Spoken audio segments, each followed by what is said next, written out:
ఇక లోక్సభ ఎన్నికలు ఎప్పుడొచ్చినా ఎదుర్కొనేందుకు బీజేపీ పార్టీ సిద్దంగా ఉందన్నారు ఎంపీ లక్ష్మణ్. నల్గొండలోని బీజేపీ జిల్లా కార్యాలయంలో ఆయన ప్రెస్ మీట్ నిర్వహించారు.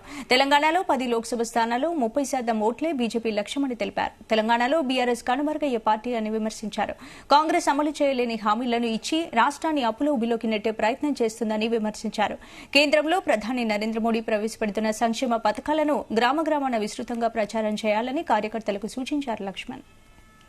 అందులో భాగంగానే అమిత్ షా గారు హైదరాబాద్ తెలంగాణకు రావడము, ఎట్టి పరిస్థితుల్లో తెలంగాణలో 10 ఎంపీలు 30% ఓట్లు సాధించే లక్ష్యంతో ఎన్నికలు ఎదుర్కోబోతున్నారు. కాబట్టి కార్యకర్తలు పల్లె పల్లెకు వాడవాడకు మోదీ గారి అభివృద్ధి ఎజెండా, మోదీ గారి యొక్క పేదల సంక్షేమ పథకాలను ప్రజలకు వివరిస్తూ ఆ రకంగా గెలిపే లక్ష్యంగా పనిచేయాలని చెప్పి పార్టీ ఇవాళ ఈ రాష్ట్రంలో కూడా 2 పార్టీలు, ఒక పార్టీ కనుమరుగే పార్టీ, 2 పార్టీ సమీప భవిష్యత్తులు ఇవాళ కాకుండా రేపైనా ఉచితాల పేరు మీద గ్యారెంటీల పేరు మీద ఎక్కువ కాలం మోసం చేయలేరు ప్రజలను.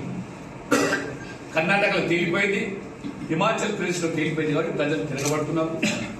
అందుకనే రాజస్థాన్ లో కూడా రుణమాఫీ అని రైతులకు ఏ రకంగా దగా చేసి మోసం చేశారో కర్రు కాల్చి వాత పెట్టినారు రాజస్థాన్ లో కాంగ్రెస్.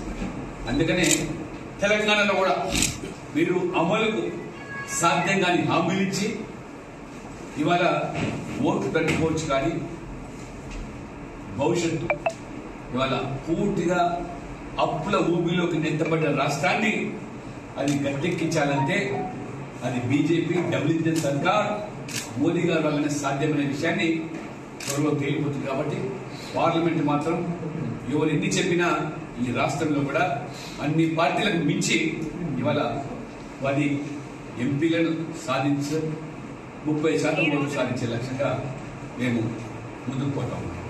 ఈ లోక్సభ ఎన్నికలను ఎదుర్కోవడానికి దేశవ్యాప్తంగా కూడా ఈ పార్టీకే సమాయత్తమైంది. నరేంద్ర మోదీ గారు, అమిత్ షా గారు, జేపీ నడ్డా గారు మొన్న ఢిల్లీలో 2 రోజుల జాతీయ పదాధికారుల సమావేశంలో ఒక రోడ్ మ్యాప్, ఒక కార్యాచరణ ప్రణాళిక, 100 days టార్గెట్, 100 రోజులు